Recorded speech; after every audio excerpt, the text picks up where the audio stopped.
as promised, we're going to see something from Das Mikra about the settlement of the forefathers in the land of Israel.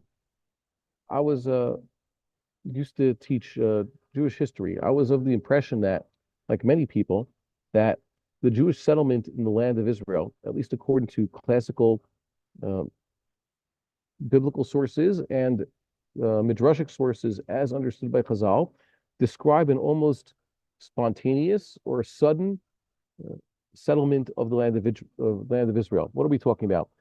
The Israelites left Egypt. They came into the land of Israel, land of Canaan at the time, under the leadership of Joshua, and they got to conquering the land. And within 14 years, they had taken control of most of it and also settled it. So that's kind of sudden in historical terms. For example, the Europeans, how long did it take them to settle the New World? A few centuries, right? The American Revolution basically came to its conclusion and the dust settled about 300 years after Columbus first set sail, for example. Okay, so it took some time, but the settlement of the land of Israel seems sudden in, I guess, in the historical record. But then there were others, most notably the one they teach about here in Israeli high schools, Israel Finkelstein, who said that the archaeological record indicates that it was gradual and over centuries. And when you think about it, that the forefathers, like Avraham Avinu, basically started settling land. He wasn't just one man who was childless for a few decades and then finally had a few kids, and his own son also only had two sons. It's that Avraham Avinu had many followers. The only question was who was going to be his heir as the leader of those people. Avraham Avinu made war. Avraham Avinu made treaties with kings. Avraham Avinu conquered cities, and so too Isaac and Jacob. There's a lot there, and that was over the course of 215 years, 25 years before Isaac was born, all 180 years of his life, and another 10 years after he passed away. That's a total of 215 from when Abraham first came to the land of Israel until Jacob left. That was a long time that they spent settling the land, conquering large parts of the land, even driving out some inhabitants. And that's how we have to understand this.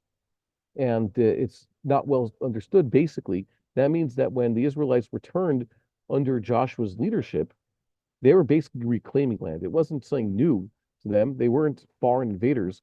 They were returnees. So I'll share a piece of this on the screen. Actually, there's two pieces. This is, with permission, taken from Das Mikra's introduction to the third part of the book of Genesis, Sefer Bereshis, as they put it. So I will put in front of you to see. Can everybody see it? Okay, good. So I'll enlarge this over here. It talks about a certain verses that allude to the state that the forefathers actually controlled large parts of lands of Canaan, significant parts of land of Canaan, even in the times of the patriarchs. That's what the heading here says. Bnei Yosef ne'achazim ba'aretz b'mei shiltono shel Avihem. Now that I continued, this is something that's also not so well known. Joseph's descendants, before the tribes of Ephraim and Manasseh came into land under Joshua's leadership, controlled the land during their father's, I guess, rule of Egypt.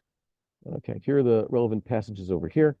And I'll just put this here for those to see. They bring this interpretation. This is a very important piece. Anybody know how to share two documents at once on the screen? Okay, no, I guess Waze, Zoom doesn't allow for that. I wish I could show you the other page. So there's a lot to see over here. But basically, this has the explanation that people know from what's told in the Book of Chronicles and other midrashim that seem to connect this, that Ephraim had descendants who tried to leave the Egyptian servitude early. And during Ephraim's lifetime, by the way, after Joseph died and the servitude had begun, actually they say the servitude only began about 23 years after Joseph died with the death of his older brother Levi, but Ephraim was still around, and he was greatly distressed by the fact that many of his descendants met a horrible fate at the hands of these rival Philistine shepherds in the land of Israel. What were they doing there? The answer is Well, some say, this is an idea in Chazal, that they tried to leave the Egyptian servitude, escape the exile before the time had come. And here it's basically telling us, no, but they're also there. They'd been there before. They controlled those parts of land, and they would occasionally go back to the land of Israel to check on their holdings. And so too, the cryptic passage where it talks about the children of Menashe over here, Yair, Novach, and Machir, sons of Menashe, conquering areas in the Transjordan, the eastern side of the Jordan River, in the time of Moshe Rabbeinu, when he gave parts of the eastern side of the Jordan to the tribes of Reuven, Gad, and Menashe, of course. It's kind of strange that it talks about the individual sons of Menashe taking over a piece of land. And the way it was interpreted, I'm going to put the second half on the screen now, with your permission. The way it had been interpreted, I can't see it. I know I'm sharing it with everybody, and I can't see it myself.